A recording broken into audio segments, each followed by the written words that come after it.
Las arterias, que es en la parte del útero, ¿no? Acá tengo el miometrio, que es el músculo, y es el endometrio. Esto es lo que cada vez las mujeres pierden con sangre.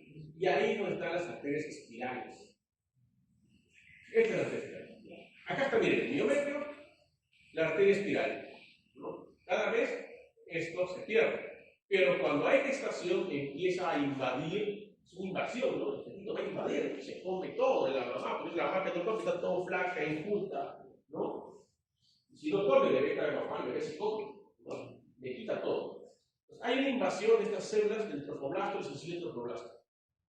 Van a invadir a las arterias espirales y van a hacer un cambio en estas arterias. La idea es que después de esto esté ricamente vascularizado y la sangre pueda fluir adecuadamente de la madre, ¿no es cierto?, del miometrio hacia el bebé.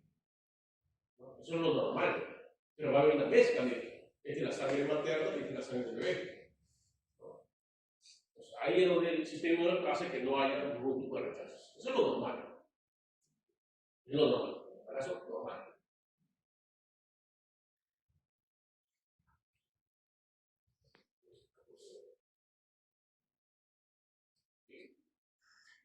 ¿Cuáles son los principales factores para la preeclampsia? Factores genéticos. O sea, hay genes asociados a la preeclampsia. Ahorita vamos a ver cuáles son los genes. Hay factores ambientales del mismo hueso. Hay enfermedades, hay alteraciones inmunológicas, hay ciertos factores de riesgo también asociados a preeclampsia. Eso de acá. Factores genéticos, factores maternos y ambientales, factores inmunológicos, ¿no? Todo eso va a causar una placentación anormal. Anormal. Y como hay una placentación anormal, el flujo sanguíneo no está adecuado, a haber isquemia. Isquemia. Eso va a producir estrés oxidativo, ¿no? Reactantes de estrés, de fase aguda, lesión mitocondrial y una hipoxia crónica. De acá es donde va a salir todo el proceso de disfunción vascular. Hipertensión de la madre, problemas oculares, cerebrales, renales, en el bebé retardo de crecimiento uterino. Eso es lo que va a producir.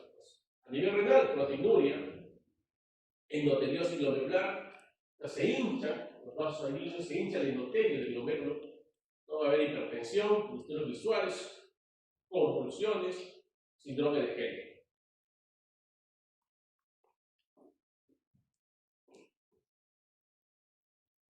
Existen factores genéticos, factores de riesgo genéticos que están asociados a preeclampsia, de los trastornos hipertensivos, ¿no? Esto lo pueden encontrar en JAMA, ¿no? Contribución genética. ¿Ustedes saben qué es el Manhattan Plot?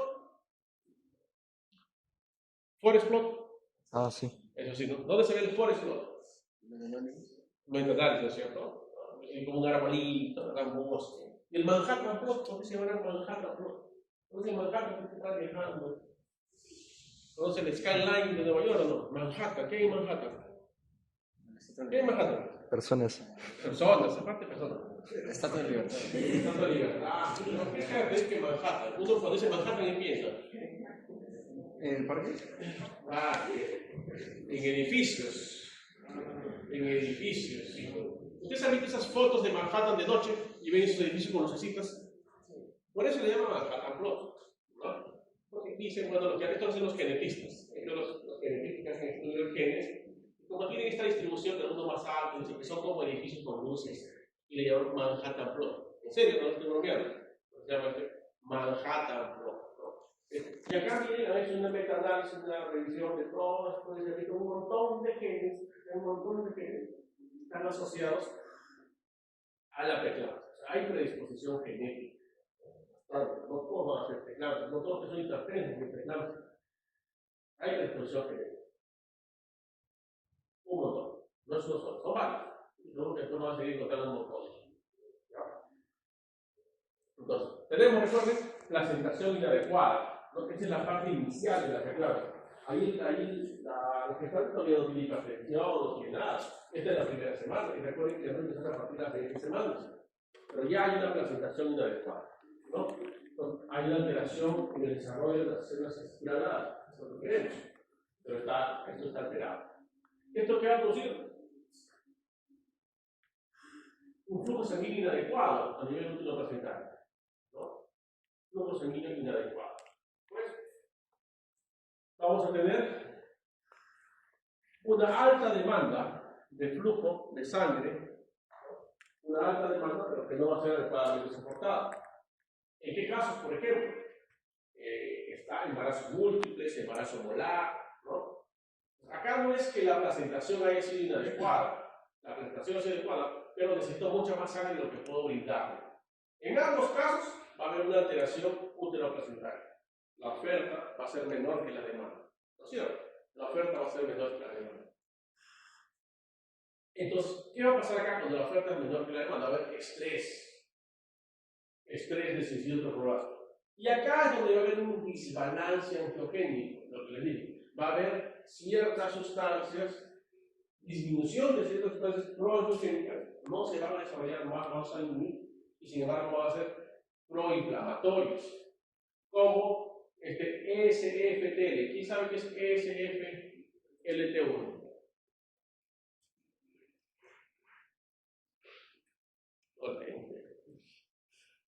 ¿Ese qué es? ¿Superficial? Superficial, no, casi. Sodio, no, tampoco.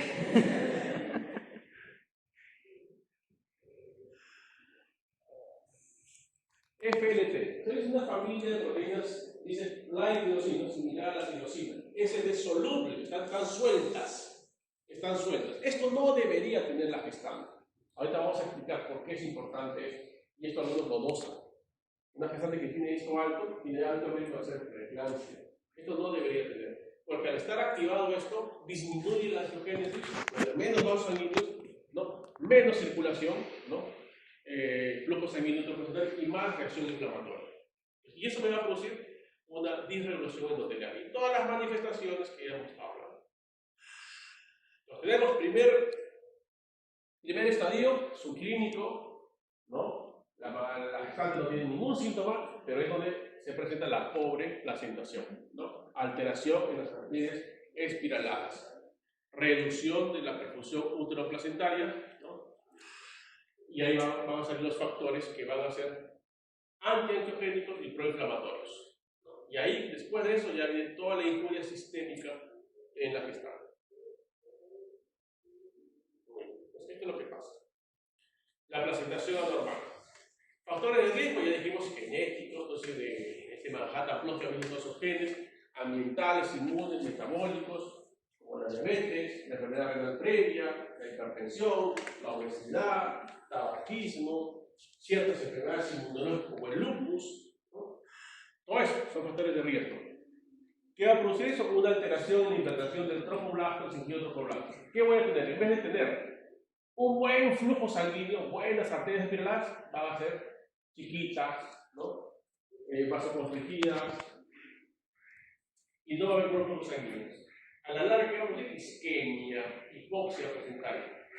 Pues el feto no va a recibir sangre, retardo de crecimiento, pero todas estas sustancias que se están activando acá también van a producir una alteración sistémica en la gestante, y está acá.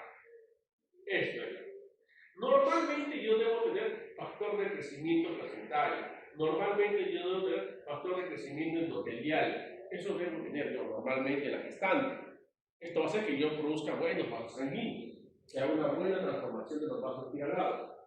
Pero acá esto va a estar disminuido. Entonces, todo lo que es antiinflamatorio y proangiogénico va a estar disminuido. ¿Qué va a estar elevado? Estas dos sustancias principalmente. Pero solubles. Esto va a estar circulando por ahí. Y estos son antiangiogénicos y proinflamatorios. Está. Lo normal es entonces que yo tenga mi factor de crecimiento endotelial, ¿no? Todos los factores de crecimiento me tienen que activar a estas proteínas de la membrana para que yo tenga formación de endotelio, formación de nuevos vasos sanguíneos y relajación, vasodilatación, buena circulación. Es lo normal. Cuando tengo preeclampsia aparecieron estos dos solubles. El problema es que estos dos solubles, la engalina y el factor similar a la tirosina, se unen a los factores de crecimiento y al unirse acá, entonces ya no me va a activar esto. Entonces ya no voy a tener nueva formación de endotelio, nueva formación formación de vasos, ya no voy a ejercer relajación, todo lo contrario, disfunción endotelial. Estas sustancias son las culpables, porque están solubles ahí y van a unirse. Son similares los receptores.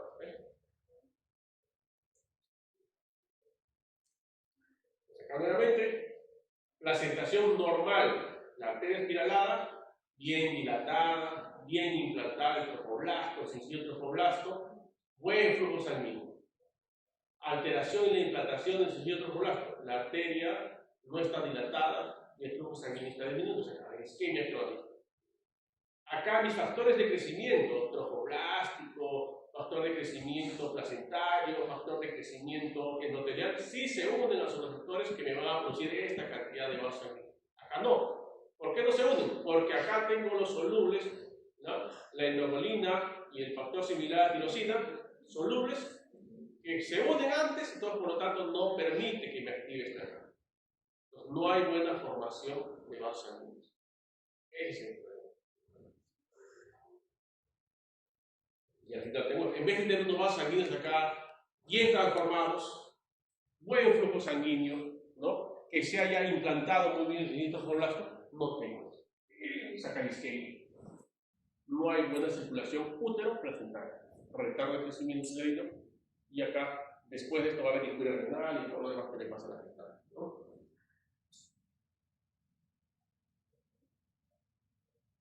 Entonces tenemos esto, alteraciones del sencillo trofoblasto, pobre remodelamiento de las arterias espiraladas, ¿no? Y después todo estrés e hipoxia. Estrés e hipoxia. Estrés oxidativo, apoptosis, disfunción mitocondrial, y todo esto va a haber alteración endotelial, y donde haya endotelio va a haber problemas. En el glomérulo, en arterias coronarias, en el cerebro, después va a haber stroke a nivel hepático.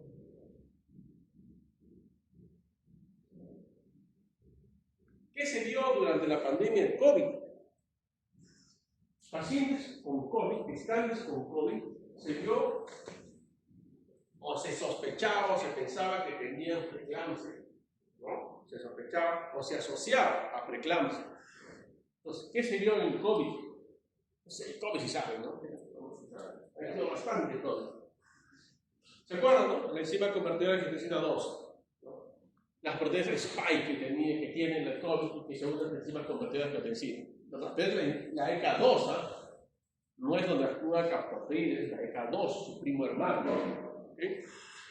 ¿Qué pasa en COVID? Esta enzima convertidora de angiotensina 2 está sobreutilizada o poco expresada en el COVID. No va a haber mucho. ¿Qué es lo que hace esta enzima convertidora 2? Me va a pasar de angiotensina 2 a angiotensina 1,7. Pero como no hay, voy a tener un montón de angiotensina 2. ¿No? Y esta relación, angiotensina 2 con angiotensina 1,7, va a estar alterada. Y miren qué va a pasar. Acá está el culpable. Va a aumentar el FLT1, ¿no? La familia tirosina-like, y va a disminuir el factor de crecimiento placentario. ¿No? Y hemos dicho, ¿no? Si esto está aumentado, me va a modificar una preeclampsia. Pues eso se vio bastante en COVID. ¿No? También puede ser microangiopatía, ¿no? Es una enfermedad protrombótica. En COVID hubo bastante stroke, bastante infarto, bastante trombosis, trombosis pulmonar. Es protrombótica, y por eso anticoagulábamos, dábamos anticoagulación profiláctica en COVID. Otra explicación por qué puede desencadenar preeclampsia. Genéticos, inmunes, adquiridos, hasta los genes de obesidad, que ya tienen preeclampsia antes, hipertensión aguda, hipertensión. Después tengo una alteración en la invasión del trofoblasto y en el remodelamiento de las arterias espiraladas, disminución de la perfusión, o sea, isquemia uterina, hipoxia placentaria, aumento del sistema renina-angiotensina-aldosterona, aumento de la angiotensina 2, y encima si le da COVID, no tengo quien me degrade la angiotensina 2 a 1,7, más angiotensina 2, ¿verdad? Factores de hipoxia, factores de estrés, disminución mitocondrial, falla hepática, ahí me pueden meter el gel, ¿no? Elevación de enzimas hepáticas, plaquetopenia. Va a haber, acá están los culpables, que pasa el desgraciado, ¿no? Acá están, ¿no? La endocolina, aumentos solubles, recuerden que son solubles, y eso va a hacer que pueda compromiso renal, proteinuria, que es una característica importante de la preeclampsia, hipertensión y proteinuria. Y va a disminuir los factores proangiogénicos o antiinflamatorios, que esto quisiéramos que esté elevado, pero va a disminuir. Por lo tanto, no voy a tener buena formación de vasos sanguíneos. No va a haber vasodilatación porque no tengo sionititis o prostaciclina y va a aumentar la endotelina, que es un potente vasoconstrictor, ¿verdad? Todo eso que va a producir alteración del androgénio. Vasos sanguíneos malos, vasos sanguíneos que en vez de vasodilatarse se vasoconstrigen. Hipertensión, severa, hipílica también. Hipertensión pulmonar.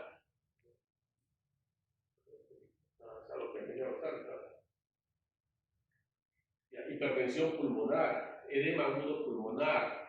Estos pacientes vienen botando espuma por la boca, tenemos que intubarlos, ¿no? Fallas cardíacas, cardiopatías del embarazo, hipertensión arterial, stroke.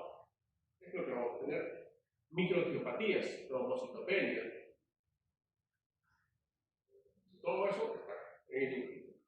Lo mismo también. Todas las manifestaciones que puede tener una paciente con preeclampsia. En el riñón, injuria endotelial, endoteliosis glomerular, que es el edema del endotelio, proteinuria y una falla renal aguda. Los pacientes terminan en diálisis.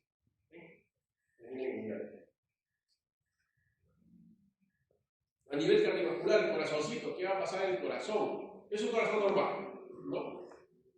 Imaginemos que es el ventrículo izquierdo. En ambos hay crecimiento, ¿no? Pero este es un crecimiento concéntrico, o sea, crece hacia adentro, y el excéntrico, crece hacia afuera, ¿no? En el embarazo normal, ¿qué va a suceder? Por eso aumenta la frecuencia cardíaca, aumenta el gasto cardíaco, aumenta la precarga, disminuye la poscarga, ¿verdad? Pues aumenta el gasto cardíaco. Va a haber un corazón un poquito más grande, pero ese crecimiento es excéntrico, o sea, no le quita espacio adentro, no hay problema. Y después del parto, no hay ningún problema. Pero cuando tengo una preeclampsia, ese crecimiento es concéntrico. O sea, va a crecer el corazón, pero hacia adentro, por lo tanto me va a quitar espacio. Entonces, va a haber menos llenado, ¿sí o no? O sea, alteración de la diástole, del llenado. Aumente presiones telediastólicas. Si aumentan las presiones telediastólicas en el ventrículo, aumentan las presiones en la aurícula. Y si aumentan las presiones en la aurícula izquierda, aumenta la presión cuya, que es agua de edema pulmonar. ¿No quiero? Eso es lo que va a pasar en la preeclampsia, ¿no? A ver, más estrés oxidativo.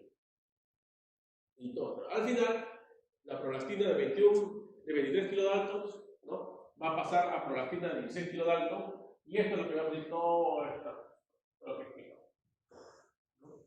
Y hay inclusive una miocardiopatía peripárdica. Esto es delicado, porque se mueren por ahí. Muy bien. Salud cardiovascular, preeclampsia. ¿Qué dice? La preeclampsia está asociada a un incremento en 4 veces la falla cardíaca, ¿no? 2 veces la enfermedad coronaria, el stroke, ¿no? Muerte por enfermedad coronaria, muerte por enfermedad cardiovascular. Lo que dice este estudio. Y acá está. Justo lo que, ¿cómo se llama eso? Forest, ¿cierto? Aquí no se sabe interpretar los estudios, ¿verdad? ¿Qué es el I cuadrado? A ver. Chino. I cuadrado. I cuadrado.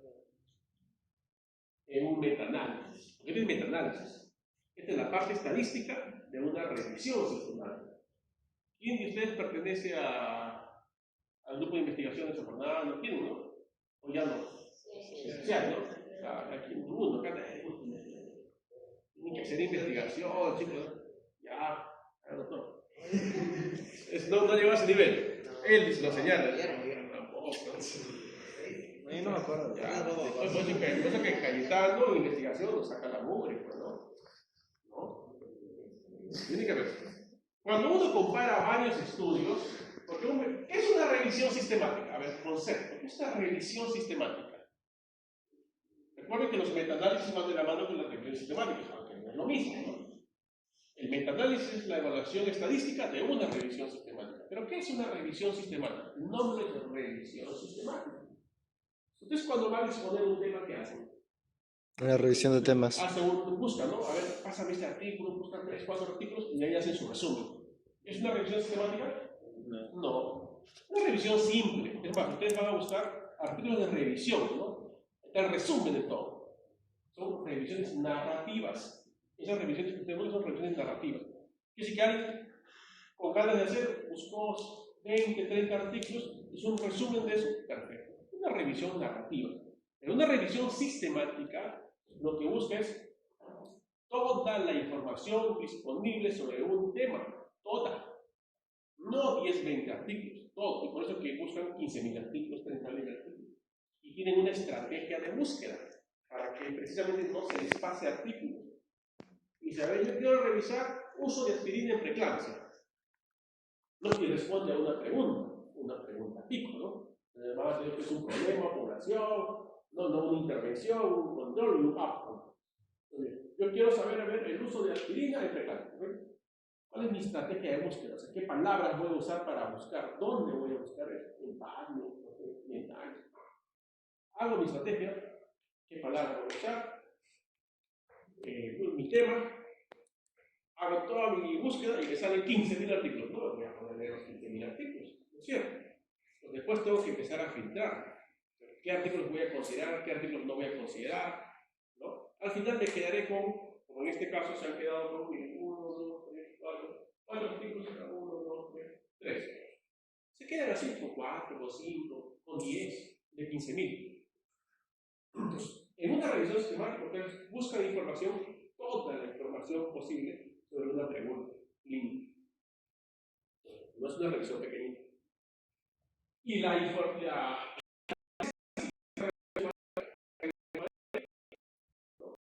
que es el metaanálisis, o sea, más allá del análisis, el metaanálisis. Y esto es acá el famoso forest plot. Este forest plot es la manera gráfica de comparar estos estudios. ¿Qué me va a comparar? Primero, acá los estudios, ¿no? Segundo, el peso estadístico, o sea, ¿cuál de los estudios tiene más peso? Este ha contribuido con un 18%, este ha contribuido con un 13%, este con un 14%. El peso. ¿No? El peso va a depender de la población, evidentemente que es un estudio con más población, ¿no? Va a tener más peso, y también de los intervalos de confianza. Acá tenemos intervalos de confianza, ¿no? Y eso se va a graficar acá. Tenemos el punto medio, que puede ser 0,1, bueno, dependiendo qué parámetros estoy revisando. Acá estoy, razón de riesgo, ¿no? O riesgo relativo. Me va a decir, ¿está a favor o no de preeclampsia? No. O sea, ¿me va a dar más en preeclampsia o no? En este caso, ¿qué dice? ¿Riesgo de falla cardíaca con preeclampsia? Sí. Cada estudio. Este estudio tiene un intervalo de confianza muy grande. Este tiene un intervalo de confianza más pequeño. El largo de la raya. El cuadradito me dice qué tanta población tiene. Hay cuadraditos que son más grandes, hay cuadraditos que son más chiquitos. Cuadradito más grande, más población. Más chiquito, menos población. ¿No? Ahora, yo estoy comparando varios estudios. ¿Serán comparables los estudios? Sí, doctor, y el trabajo que yo he hecho es igualito que he hecho mi compañero. Ah, son comparables. No, doctor, mi población es distinta, mi otras cosas no son comparables. ¿Cómo sé si esos estudios son comparables? No. Con los índices de heterogeneidad. ¿Qué tan heterogéneos son esos estudios? Uno es el famoso I cuadrado. El I cuadrado es un índice de heterogeneidad. Cuanto más alto ese valor, más heterogéneo los estudios. No digo, uy, ese metaanálisis está sesgado. 100% de esos estudios no son comparables. Bueno, esas cositas tienen que saber, muchachos. Entonces también el I cuadrado. Cuando hagan ustedes presentación de revistas, presenten metaanálisis. Poco a poco estén un poquito más enterados del tema. Bueno, en este caso falla cardíaca, ¿no? Miren, falla cardíaca. Acá tenemos riesgo de enfermedad coronaria, aumentado también, 2.1, 2.4, 2.5 de riesgo relativo. Lo mismo, enfermedad coronaria, 2.1. Hay más riesgo coronario, más riesgo de falla cardíaca, más riesgo de falla. No lo digo yo, por eso todos los estudios. Y también para que no crean inexperiencia, sino lo que dicen un montón de pacientes en estudios.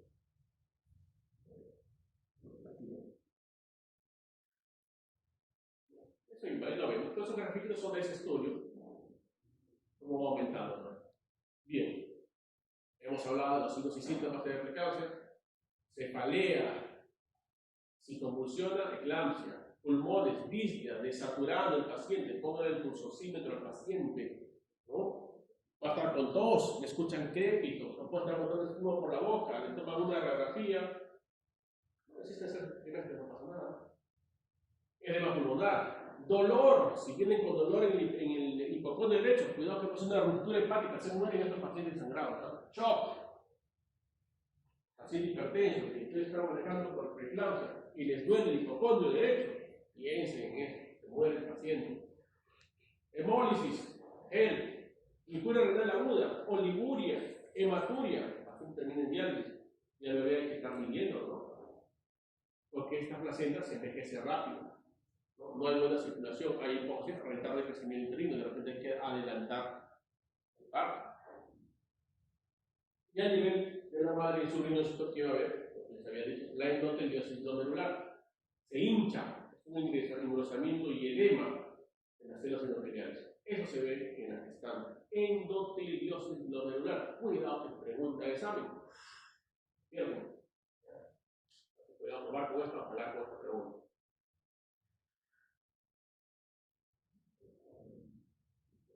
Prevención. Vamos a ver. Entonces, hay factores de riesgo. Ya hemos estado hablando de los factores de riesgo, ¿no? Entonces, en todas las gestantes deben identificar factores de riesgo. Hemos dicho que de 10 1. ¿Verdad? Factores de riesgo, inclusive miren esos riesgos relativos. Preeclampsia previa, 8.4 riesgos relativos. ¿No? Hipertensión crónica, diabetes gestacional, gestación múltiple, índice de masa corporal elevada, síndrome antifosfolipídico. ¿No? Otros factores de riesgo acá, no tan altos, también, ¿no? Y factores de riesgo familiar. Miren, con una gestante bajo control, hay que ver los factores de riesgo. Y si encima tiene un componente genético mayor, ¿no? Ahí está el componente genético, el componente ambiental, el componente de la biología.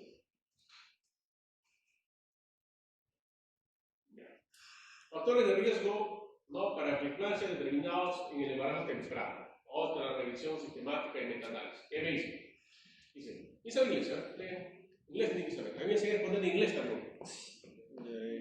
Ahí está el doctor. ¿Quién dijo? ¿Doctora?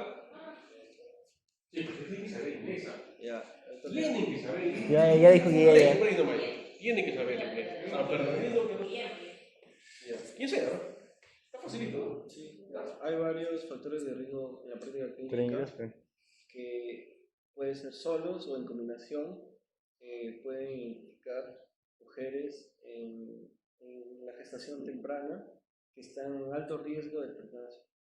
Esta información, estos datos pueden informar la generación de modelos de predicción clínica para preeclampsia y la profilaxis con el uso de aspirina en embarazo. Perfecto. Entonces, hemos estado hablando de factores de riesgo, ¿no? Entonces, ¿qué hemos estado nombrando? Pero hay algunos que ya están usando estos factores de riesgo para hacer modelos de predicción. Modelos matemáticos, ya se va a meter también la inteligencia artificial.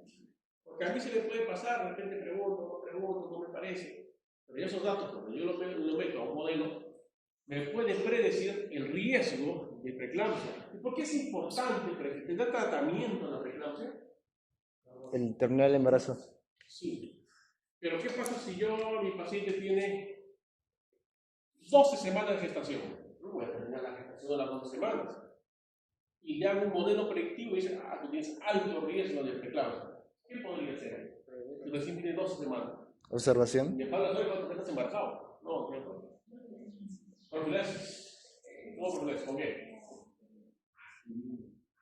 Es para darle aspirina. La aspirina es uno de los pocos medicamentos que han demostrado que disminuye el riesgo de preeclampsia. Esa aspirinita de 100 miligramos o ASA o carraspirina, esa aspirina. Por eso dice para darle aspirina. Profilaxis por aspirina. Y la aspirina se debe iniciar antes de las 16 semanas. Por eso es que es importante hacer esta predicción de riesgo.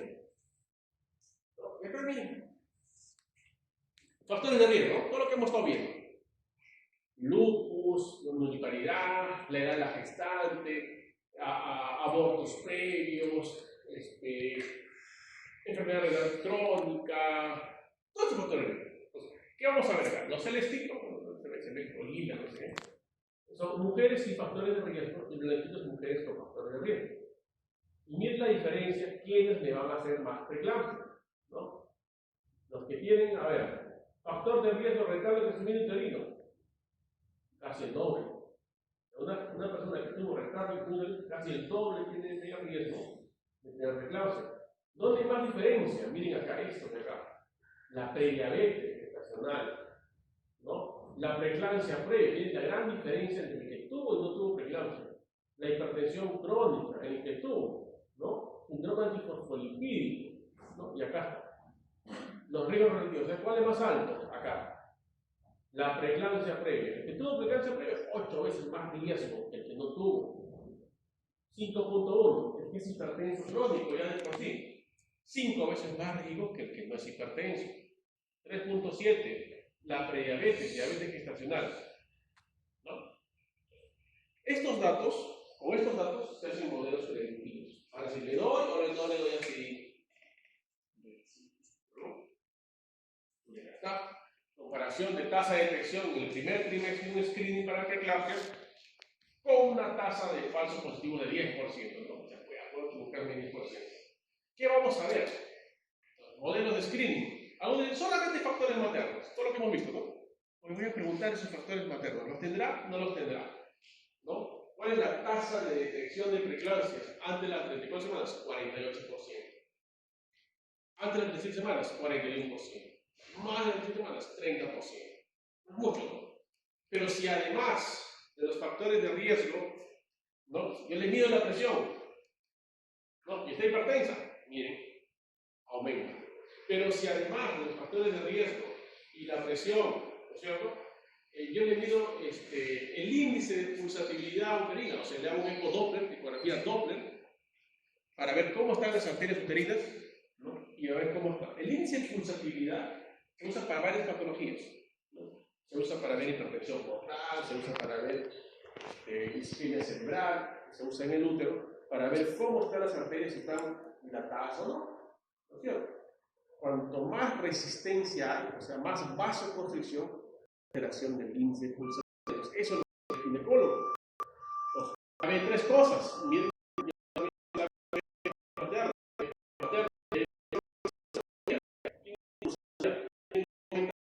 la tasa de...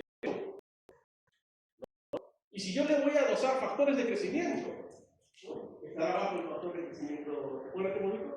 Factores de crecimiento endotelial, factor de crecimiento placentario. Si eso lo mido, también. Y si hago todo, miren, aumenta sobre todo antes de las 34 semanas. 90% de detección. Eso es lo que se debe hacer. ¿Para qué? Para la aspirina, ¿no? Tanto para la aspirina, bueno, ¿sí? Pero eso cómo se le riesgo. ¿Qué recomiendan estas sociedades? ¿No? NICE, ACO, todas estas sociedades. ¿Qué screening? ¿Qué recomiendan para hacer screening? NICE, ACO, SPK, Sociedad Internacional de Hipertensión. ¿Qué dicen? Basado en riesgos, basado en factores de riesgo, basado en factores de riesgo. Todo lo que hemos visto, diabetes, hipertensión, todo eso. Pero miren su tasa de detección. A lo que este modelo, ¿no? De la Fundación de Medicina Fetal, en la que tenemos la presión, además de los factores de riesgo, además del índice de pulsatividad, además de los factores de plasma, miren cómo sube su tasa de detección. ¿No? Es importante tratar de hacer, no quedarnos solamente en factores de riesgo. Es importante, pero no quedarnos solamente. Bien. ¿Qué hago entonces con el paciente para reducir su riesgo? ¿Qué puedo hacer? Esto es lo que está demostrado, esto es lo que tiene potencial beneficio y esto no tiene ningún beneficio. No me estoy dando vitamina C, ¿no? Vitamina C, Vega 2 y vitamina C. ¿Se hacen millonarios ustedes? Sí, pero no le mientan al paciente. O por lo menos hasta el momento no hay evidencia, ¿no? En todo caso, dígale eso al paciente, ¿no? No tengo evidencia, no hay un estudio que demuestre, lo doy porque yo creo que funciona. Bueno, no le están mintiendo al paciente, ¿no? Pero no aseveren que sí funciona cuando todavía no hay evidencia. El médico tiene que ser ético, decirle la verdad al paciente. Es importante. Entonces, ¿qué sirve? ¿Qué está demostrado que sirve? Bueno, evidentemente el párrafo, ¿no? Si el paciente está terrible, la aspirina y un poco el calcio siempre y cuando el paciente tenga déficit de ingesta de calcio, si no tampoco sirve. ¿Ok? Importante, esto está ahí, potenciar ejercicio, actividad física, metformina, ¿sí? Ayuda para los pacientes prediabéticos, ¿no? Pravastatina, ¿qué es la pravastatina? Mecanismo de acción. Y si la hacen Y dos metilglutaric pero está muy bien. La mejoraste el año pasado, un alumno de psicología. Está bien. Muy bien. ¿Qué está en el New England? ¿Qué dice en New England sobre eso que hemos estado hablando? Dice que el ejercicio moderado, desde antes que esté embarazada, 40% de reducción de pecado. Hagan ejercicio, sean deportistas, mujeres, están durmiendo ahí, hagan ejercicio, pausa activa, 5 minutos, hagan ejercicio. ¿Qué más? Valoración de riesgo para la preeclampsia, aspirina. Iniciamos aspirina antes de las 16 semanas. Ha demostrado 60% de reducción de riesgo de preeclampsia. Aspirina. Por eso que es importante tratar de detectar los pacientes que tienen riesgo, y si es que un modelo mejor todavía, ¿no? La dieta, la ingesta de calcio disminuye 50%, ojo, siempre y cuando el paciente esté con bajo calcio, no vale la pena. Bueno, y terminar el embarazo, eso recién cuando está a término, ¿no? Reducción de apenas 35%. ¿Correcto? Ejercicio, aspirina y a veces calcio. ¿Ok? Examen. Bueno, este es un estudio interesante, bien bonito. Este estudio me dice, ok, si ya sabemos que le damos aspirina a los pacientes para reducir el riesgo, ¿por qué hay gente que toma aspirina y sigue haciendo? Doctor, yo tomo aspirina, pero lo voy a denunciar, ¿pero por qué? Usted me evaluó a las 12 semanas, me hizo todo un modelo de predicción, hasta me explicó bonito, y me dijo que tenía alto riesgo de preeclampsia, por lo tanto tenía que tomar aspirina, y he tomado, igualito he hecho preeclampsia. No todos los pacientes que toman aspirina no van a tener preeclampsia, ¿no? Me reduce el riesgo. Pero a veces los pacientes no entienden eso, ¿no? La gente cree que le das algo y ya no va a tener nada. Una reducción del riesgo. Acá más o menos han visto cuánto funciona y cuánto no. Dice, persistencia de factores de riesgo para la preeclampsia entre embarazos de alto riesgo, no que ya están usando aspirina. Están tomando aspirina, pero siguen con riesgo. Vamos a ver. En este estudio tenemos 600 pacientes que ya están tomando aspirina. Están tomando aspirina, ¿no? Algunos le dan dosis alta, algunos le dan dosis baja, pero están tomando aspirina, ¿no? Y sin embargo, algunos van a hacer preeclampsia. Sí, miren, hacen preeclampsia. Los que toman dosis alta, 5% hacen preeclampsia. Los que toman dosis baja, 15%. En total, 20% de esos 600, ¿no? Que estaban tomando aspirina, han hecho preeclampsia. A pesar de estar tomando aspirina, ¿no? Preeclampsia pretérmino, 9%. A pesar de estar tomando aspirina. Sí, a pesar de estar tomando aspirina, los pacientes pueden seguir con el riesgo o pueden hacer preeclampsia, ¿no? El 20% acá, casi el 10% acá. ¿Cuáles son los factores de riesgo más importantes? Que a pesar de estar tomando aspirina, sigue el riesgo. Acá tenemos, ¿no? Desarrollo de preeclampsia, sí, no. A ver, ¿quién es más? Factores de riesgo persistentes, se lo han puesto 1, 2, 3, 4, 5. Hipertensión crónica, diabetes, historia previa de preeclampsia, índice de masa corporal, o sea, obesidad y embarazo gemelar, ¿no? Si hacen un análisis simple, por porcentaje sale más preeclampsia previa, hipertensión crónica, ¿no? Básicamente eso. ¿Sí? Y acá ponemos sus riesgos relativos y acá sus riesgos relativos ajustados, ¿verdad? Si miramos el riesgo relativo ajustado solamente para diferenciar cada uno de esos, porque el paciente a veces tiene varios, no tiene uno solo. Y es el análisis univariado y multivariado. Si hacemos el análisis multivariado, ¿cuál es el que tiene mayor factor de riesgo? Embarazo gemelar, embarazo múltiple, ¿no? Cuidado, todos los que tienen sus gemelitos, ¿no? Los que tienen embarazo, personas mayores que tienen sus no son panterínicos hacen sus... ¿Cómo se llama el nombre? No, pero hacen todo ese proceso panterínicos. Ya, fertilización in vitro, inseminación, asistencia. Ya. Los que hacen todo eso, generalmente hacen embarazo múltiple, ¿no es cierto? Porque es tanta la inversión que no te va a poner solamente un óvulo, te ponen 3, antes te ponían 6, 7, salían con 6 hijos. Ahora te ponen unos 2, 3 para que se implante por lo menos uno, ¿no es cierto? Pero a veces implantan 2, 3. Entonces, si hacemos un análisis multivariado ajustado, miren, embarazo múltiple, gemelar, que se gana. Esto es para ver que el paciente, a pesar de estar tomando aspirina, continúa con factores de riesgo. Continúa con factores de riesgo. ¿Vemos? ¿Lo hemos ajustado?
¿Qué necesitamos? La verdad es el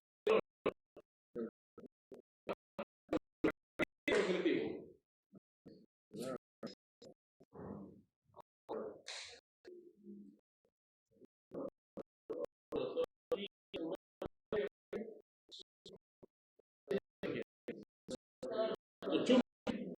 Claro. ¿No tiene? Torres, ¿no? Torres. Entonces, beta-blocs, calcio antagonistas, ¿no? Y el metildopa, ¿cuál es el mecanismo de metildopa? A nivel central. Muy bien, ¿qué es el nivel central? Alfa 2. Sí, el alfa 2 y mi antagonista. La vacina.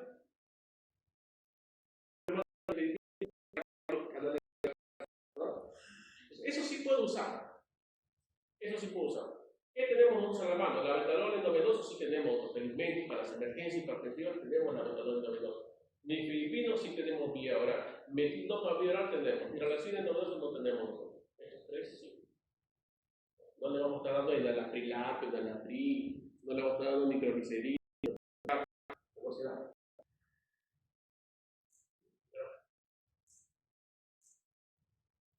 Bien. Lo mismo, simplemente son las dos para que vean qué medicamento se puede usar. Miren qué bonito. Antes de la concepción, yo tengo una presión baja, normal. Después tengo que valorar riesgo, ¿no? Predicción de riesgo, que hay modelos matemáticos, modelos basados en países. Mejor, he visto varias cosas, ¿no es cierto? Si veo que mi paciente tiene factores de riesgo, prevención con aspirina, lo más pronto posible, antes de las 16 semanas. Antihipertensivos para tener una meta, ¿no? Menos de 160 a 110, idealmente menos de 130 a 80. Si ya está término, es bajo. Y después ver factores de riesgo, el paciente puede haber quedado con los factores de riesgo.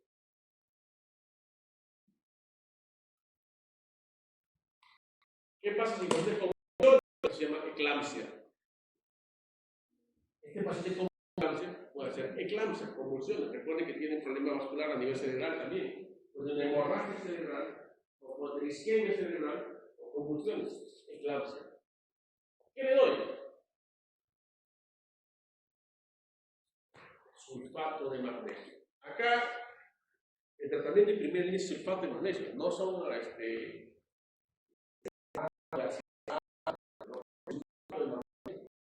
¿de cuánto viene la ampolla de sulfato de magnesio? Tiene que saber todo. La que tenemos acá en Perú, viene al 20%. Y viene de 10 mililitros. Si es al 20% y viene 10 mililitros, ¿cuántos sulfato de magnesio viene en una ampolla? A ver, esos sí son el campo. 5 años de preparación.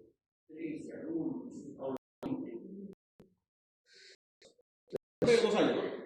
2 años. 2 mililitros, claro. Ya, muy bien, doctor. Muy bien. Si es al 20%, quiere decir que hay 20 gramos en 100. Pero solamente la puede tener 10 mililitros, o sea, la de 2 gramos. Una ampollita de sulfato de magnesio que nosotros usamos tiene 2 gramos. Entonces, nosotros le decimos al paciente, ¿no? Perdón, a la enfermería, que le ponga, dependiendo de cuánto queremos, 2 o 4 gramos, 1 o 2 ampollas. ¿Ya? Normalmente son 4 gramos. Y después le damos infusión, ¿no? 1.5 a 2 gramos por hora. Primero 1 gramo por hora, y si infusión hasta 2 gramos por hora. Es lo que damos, ¿no? Si con eso me 5 minutos, recién usamos los de segunda línea. Que cuando no es gestante, que son primera línea, ¿no es cierto? Pero acá no. Convulsiones en pacientes con eclampsia, sulfato de magnesio. No se olviden. Están escalados, ¿no?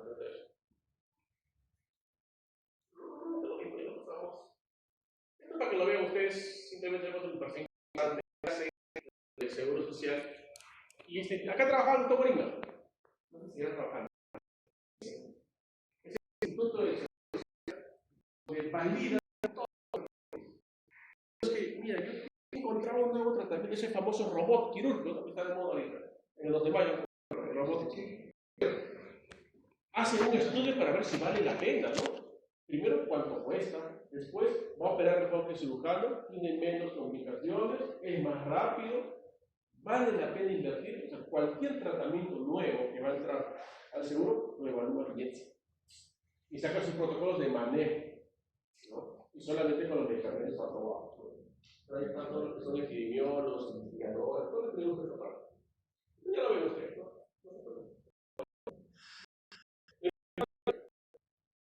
Preeclampsia, un desorden hipertensivo del embarazo, aproximadamente 10%, dijimos, ¿no? Causa gran mortalidad. La enfermedad cardiovascular persistente, un factor de riesgo muy importante, ¿no? El parto es el tratamiento único y la aspirina le sirve como profilaxis en pacientes con alto riesgo, ¿no? Es importante. Estamos terminando, chicos, vamos, ¿qué hora Estamos terminando todo eso.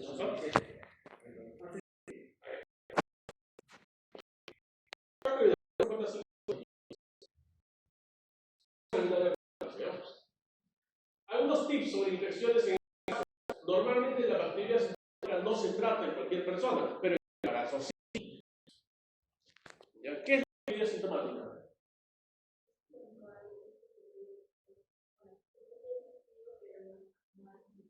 ¿Ya? ¿Sí de acuerdo? ¿Sí? ¿No es cierto? Bacteria sintomática, no tengo fiebre, no tengo dolor, no orino cada rato. ¿Por qué dice ¿es lo positivo? ¿No tengo? No, ¿es cierto? Pero si es gestante, sí. ¿Okay? Bacteria sintomática en gestante sí se trata. Es importante, ¿no? La causa más frecuente sigue siendo el coli, como en todos, ¿no? Sigue siendo el coli, la causa más frecuente. Y el tratamiento, evidentemente, tiene que ser evasión, tibiograma. Es otro mundo. Cuando hagan infecto, tienen que aprender a interpretar antibiogramas, no a leer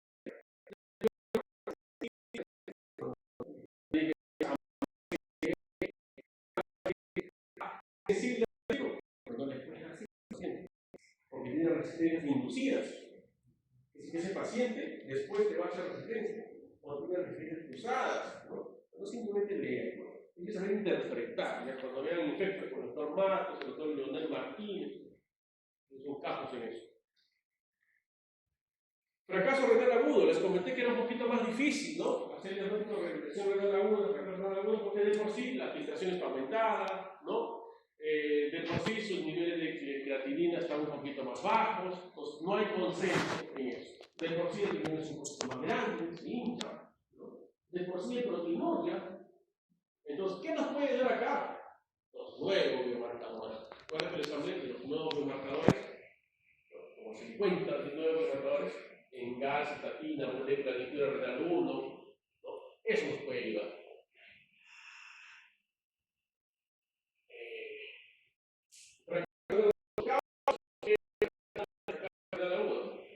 Es igualito que un constante. Vamos a ver renales, vamos a ver renales.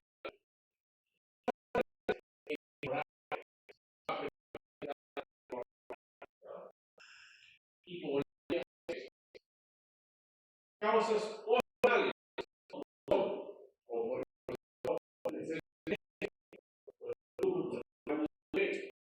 la producción, nos va a sonar la producción vías finales.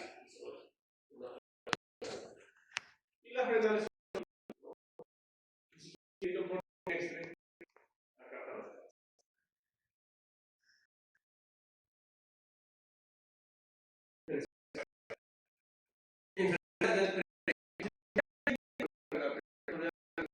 por acá está. ¿No? Y se embaraza. Está presente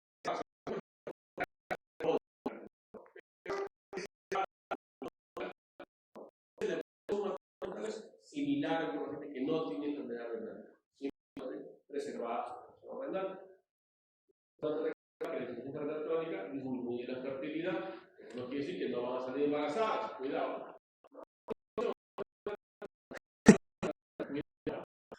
Menos, pero puede salir embarazada. Y hay más riesgo, ¿no? La proteinuria, la hipertensión arterial, la disminución de la filtración glomerular son factores de pronóstico constantes. Va a aumentar la presión arterial, más riesgo de GEL, aumenta la proteinuria, más riesgo de preeclampsia, ¿no? Y sobre el efecto, muerte neonatal, partos prematuros.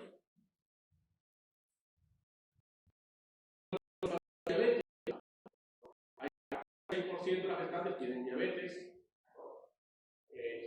Y todos los riesgos que implica, ya hemos dicho que la diabetes, la hipertensión, la preeclampsia, la ¿no? No se deben usar los IECAS. Recuerden, usted se tiene que hacer de nefropatía diabética. Y IECAS, ¿no sé? No debemos dar, ¿no?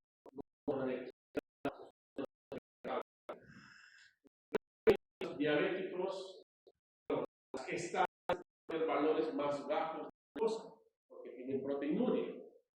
Se usa insulina, se usa algún medicamento inseñante, cuidado, no puede hacer hipoglicemia. Nefropatía lúpica. ¿Qué va a suceder? Bueno, mejor pronóstico de la enfermedad está inactiva, evidentemente, ¿no? Es una verdad de perogrullo. ¿Qué significa verdad de perogrullo?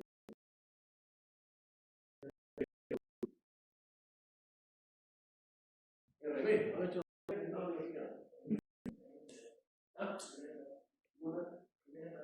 no, verdad de perogrullo.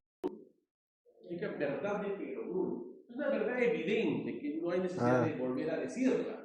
¿No es una verdad de perogrullo? Ya sabemos que, si digo, si un lupus tiene la raíz activa, ¿no? Mejor pronóstico. Bien. ¿Todos saben? Ya. El antidenio a doble cadena es un factor predictor de riesgo. Recuerden que es más específico también para el diagnóstico del lupus. El más sensible es el ANA, ¿no es cierto? El más específico, DNA a doble cadena y anesmil. Puede haber más brotes o recurrencia de brotes en el segundo o tercer trimestre, que avisarle eso a la paciente gestante, ¿no? Si hay un brote, no hay que interrumpir el embarazo. Cuidado, no hay que interrumpir el embarazo. Complicaciones de nefropatía lúpica, bueno, edema pulmonar, progresión de la enfermedad, preeclampsia, lo que ya hemos visto.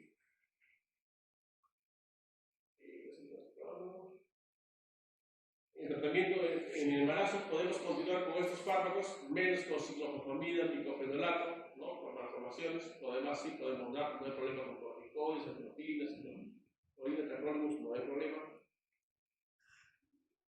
Y creo que lo último. En cuanto a diálisis, ¿qué pasa con una gestante que se dializa?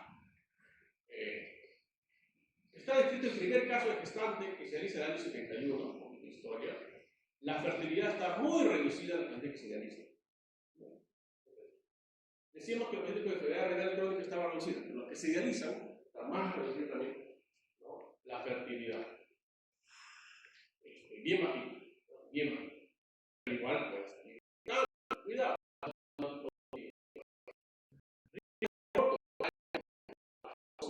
Eso debe saber también una que está se dializa.